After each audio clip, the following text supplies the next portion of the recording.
Hi guys, welcome back. In this video, we shall be talking about gastritis. Very common in population, and this is mostly due to something called as H. pylori infection. So, what is the meaning of gastritis?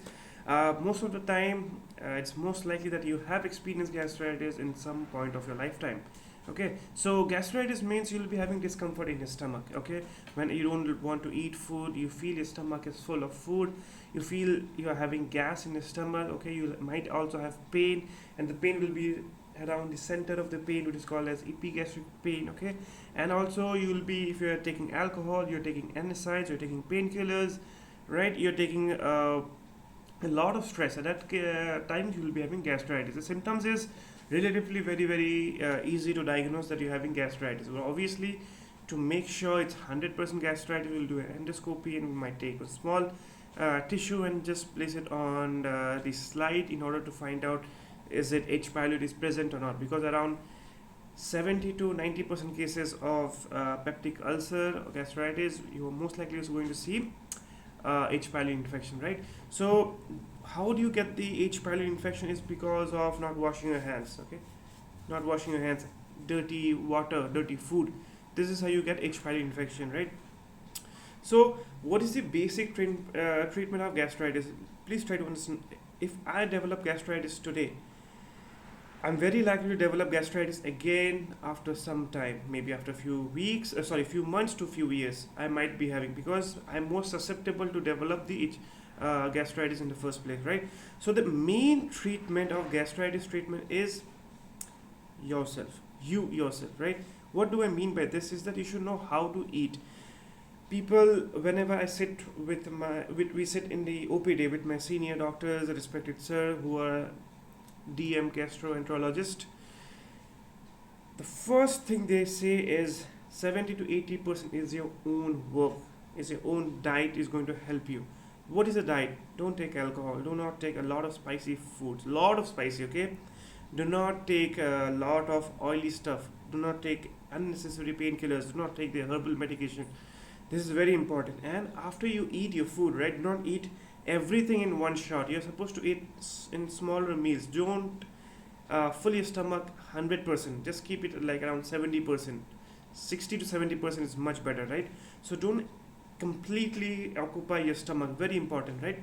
And one more thing, that whenever you eat, do not directly sleep, right? You have to be sitting straight, or you should be walking for at least 2 hours. Very important. Now some people might say that, can I take milk?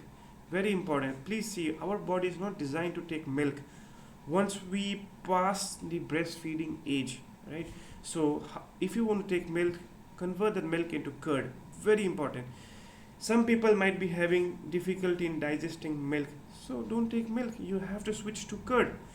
And as I already told you, it's most of the treatment is your own treatment, right? And one more very important thing is that taking some kind of uh, PPI. What I mean by is that any medicine for gastritis. It's not that you take medicine once I'm having gastritis, I'll take this medicine, I'll take it for 1 2 days. No, it has to be done under a course for at least 2 to 3 months.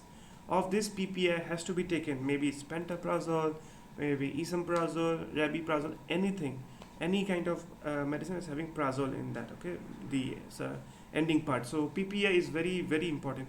It's not that you are having symptoms now, I take one PPI. No, it's not going to work. It's just exactly like, let's say I have a cut in my hand. I have a cut in my hand, deep cut, right? How do I stop the bleeding in the first place? Direct pressure. And when I apply direct pressure, I don't apply with my wrist, okay, with my palm covering it. I have to apply direct pressure with my thumb, direct pinpoint pressure. And when I apply the pressure, I have to apply the pressure for at least 10 to 15 minutes.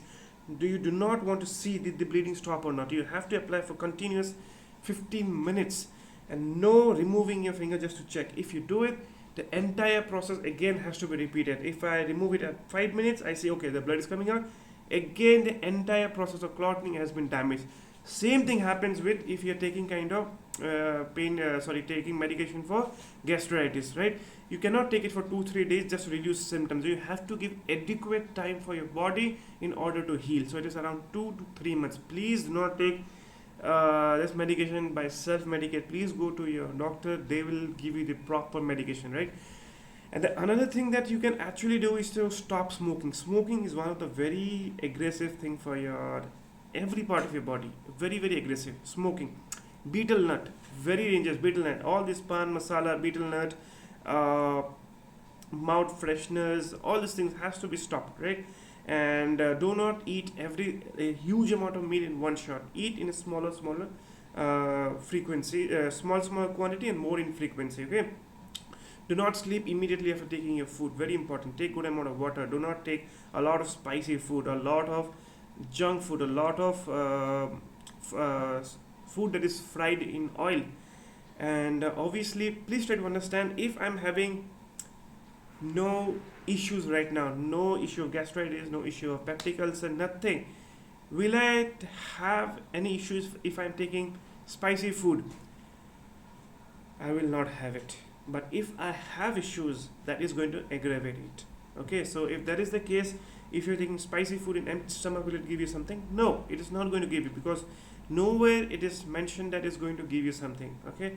um, if you see the cases of people in South India, they eat a lot of spicy food early in the morning. They will be eating dosa, they will be eating a lot of spicy food. Do they have ulcers? No, they don't. Right? So, in general, if you're fine, you can take it. But if you're having the issues, you have to reduce it. Right? You do not compare yourself with the normal population. If you are having certain kind of issues, sugar is good for me. Sugar, it gives you energy. But if I'm having diabetes, is sugar good for me? No. You cannot take banana, you cannot take mangoes. It's a highly loaded with sugar. Okay. But this is much better as compared to your table sugar, that the table refined sugar you take with the teaspoons, the sugar you get from soft drinks. That is literally like a poison, right? Literally like a poison, so bad. So bad. That's why anytime you're eating a lot of sugary food, try to mix it with some kind of fiber, so that your body is not absorbing the sugar in one very fast rate. Let it absorb it slowly, right? Same thing with alcohol. You don't want to take alcohol in empty stomach. You want to take it with some certain kind of fatty stuff, like fish, like chicken, like peanuts, roasted nuts, cashew nuts. Very important, because you don't want it to be absorbed very fast. Okay, and never in empty stomach. So what I wanted to say about gastritis is, if you're having gastritis, get it treated adequately. Do not treat at home. The word adequate treatment is very, very, very important, because you have to give adequate amount of time for your stomach, for your intestine to heal. It's not that you just take the medicine for 2-3 days, you will not have the issues, you'll not have the pain, you think you're fine. No, again it will come up. So if you are going to treat it, give adequate amount of time in order to order your body to heal. So who is going to do this treatment, all this stuff?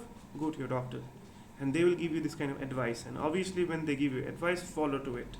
Do not mix certain kind of medicine unnecessarily. If they are giving you certain medicines, do not add herbal medication. Do not add anything that is supposedly told that doesn't have any side effect. Let me tell you, there is no medicine without side effect. There is no medicine. Any doctor that is going to give you medicine is always going to judge the advantage and the disadvantage. If the advantage is more, we'll give you the medicine. If the disadvantage is more, we'll not give you the medicine. So this herbal medicine, do not add with your allopathic medicine, because we are allopathic doctors. We are not knowledgeable about this herbal medication. We do not know who is regulating the levels, what is the exact evidence based that this medicine is going to work, right? And what is the exact inside the capsule. You do not know what is the dose, what is the interaction with other stuff. And whenever you read any standard books, there is a risk factor for any liver disease or kidney disorder, kidney disease, is taking herbal medication. So if you're taking a herbal medication, take it under your own risk. Take it by a licensed herbal medicine prescriber, and according to me and according to evidence-based medicine, and all MBBS doctors, MD, MS doctors, they preferably do not suggest taking herbal medication, because supposedly all over the internet, all over the advertisement, they advertise in such a way that herbal medicines are not going to have side effects. It is absolutely not true. There is no medicine that is not going to have side effects, right? Even if you're taking certain kind of herbal medication, it can cause a lot of issues, man. So you have to be very, very careful if you're taking any kind of herbal medication. So anything that goes inside your mouth, man, apart from food, maybe a capsule, maybe a syrup, maybe a tablet, or you're taking in your vein, IV line for your parental route, go and meet your doctor. Do not self-medicate, self-prescribe, because if you're not an expert of that field, do not do it on yourself, because you're going to damage yourself, right? So if you're an engineer, worst comes to worst, you'll break an instrument, you'll damage the instrument, you'll damage the machine. That can be replaced, can be repaired. But if you're doing in a human body, very happy if it can be recovered, it can be repaired without less side effect and less damage. But if it is broken, if it is lost, you died. There's no coming back, there's no replacement of you, right? So do not take health so casually. Go to your doctor. Do not think going to the doctor is expensive or this thing. If you can't spend some amount of money for annual checkups, and you are willing to spend those monies in buying sweets, buying chocolate, buying clothes, buying this and that, but not willing to spend some amount of money for annual checkups, I'm sorry to say, man, you don't respect your own body, right? So even if you think you're 100% fit, you have to do your annual medical checkups. You have to go to your doctor. They will do a liver function test, they'll do a kidney function test, they'll do your thyroid function, they'll do a complete blood count, right? They're going to see a lipid profile, they're going to check your urine RE. This is the basic they will do, and they might also do a chest x-ray, right? If you are sexually active females, they'll do a pap smear, very, very important, right? Females around, if you go and meet a gynecologist, they'll say do a mammography, very important, right? Very, very important, mammography. And if I'm a male, obviously I'm a male, okay. So if I hit around 40-50 years, I should be doing prostate specific antigen test, because around 50-60 I'll be having urinary discomfort, I'll be having the stream of my urine will go slow, right? So very important. A female that is going to have UTI, it's not risky. But if I have UTI, it is always complicated UTI. Any males who is going to have UTI is always going to be a UTI, complicated UTI. Whereas a female UTI, it's common, right? Because they have shorter path, very near to the anal region, poor hygiene, that can cause. So females, very common, not very common, around 20-30% will experience certain kind of lifetime. But males, if you're having, it's going to be complicated. So this video was about gastritis, but obviously I went here and there. But please try to understand the gist of the video, and do not take unnecessary information from online, because you're not exact knowledgeable, not exact appropriate person to judge what is right and wrong.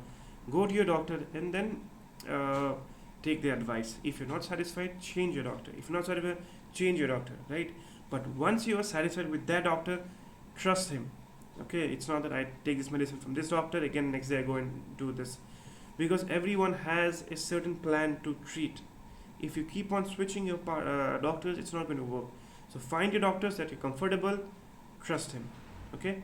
And if you want to search something on online, there are some websites which are very good, okay? There is something called Medscape, very good website. You can judge, you can very well have faith in that. Medscape. You have WebMD, very, very good. You have UpToDate, very good. These are very good websites to have a basic idea, okay? But do not replace going to a doctor and taking advice from online source, okay? So this was a short video about gastritis and also some other stuff that I talked about. So yeah, thank you.